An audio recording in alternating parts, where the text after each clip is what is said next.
Hello friends, welcome to my channel. అందరి ముందు అనామిక బండారం బయట పెట్టిన స్వప్న. ఇదంతా ఎలా జరిగింది మనం ఈ వీడియో తెలుసుకుందాం. ఇంకా అనామిక బండారం మొత్తం ఇంట్లో వాళ్ళందరి ముందు బయటపడుతుంది స్వప్న.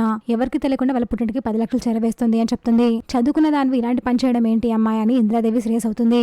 ఇంకా కళ్యాణ్ కూడా, ఏంటి అనామిక ఇది నువ్వు మీ వాళ్ళకి అంత సహాయం కావాల్సి నేను చేయలేను అనుకున్నావా? ఇలాంటి పని చేయడానికి నీకు అసలు సిగ్గులేదా అని కళ్యాణ్ సీరియస్ అవుతాడు. ఇంతలో ధాన్యలక్ష్మి వచ్చి, ఎందుకు నా కొడుకుని అలా దొంగలా నిలదీస్తున్నారు? ఇప్పుడు తను ఏం చేసింది అని అంటుంది. ఏం చేసిందో మీకు తెలియదా అని స్వప్న అడుగుతుంది. తెలుసు, అందుకనే వచ్చి అడుగుతున్నాను. మరి నీ కొడులు చేసిన దానికి నువ్వేం సమాధానం చెప్తావు ధాన్యలక్ష్మి అని అపర్ణ అడుగుతుంది. నా కొడులు నన్ను అడిగి ఆ చెక్ వాళ్ళ పుట్టింటికి పంపించింది. అర్జెంట్ గా 10 లక్షలు కావాలత్తయ్యా అని చెప్తే కళ్యాణ్ రాసిన చెక్ ని నేనే తీసుకోమని చెప్పాను. ఇందులో నా కొడులు తప్పేముంది అని ధాన్యలక్ష్మి అంటుంది. మీకు మీ కొడులకే తెలియాలమ్మా అని కళ్యాణ్ అక్కడి నుంచి వెళ్ళిపోతాడు. ఇప్పుడు మీ కొడుల్ని మీరు బాగానే వెనకేసుకొచ్చారు. ఎప్పుడో ఒకప్పుడు మీ నగలు కూడా వాళ్ళ పుట్టింటికి చేరవేస్తుంది. అప్పుడు కానీ మీకు తెలియదు అని స్వప్న సీరియస్ గా అని వెళ్ళిపోతుంది. ఇంకా అందరూ వెళ్ళిపోయిన తర్వాత ధాన్యలక్ష్మి అనామికను చాలా సీరియస్ గా చూస్తూ ఉంటుంది. అసలు ఈ అమ్మాయి ఎందుకు ఇలా చేస్తుంది, అంత అవసరం ఏమొచ్చింది అని తన వైపు సీరియస్ గా చూస్తూ ఉంటుంది. ఇంకా అనామిక అయితే ధాన్యలక్ష్మికి భయపడిపోతుంది.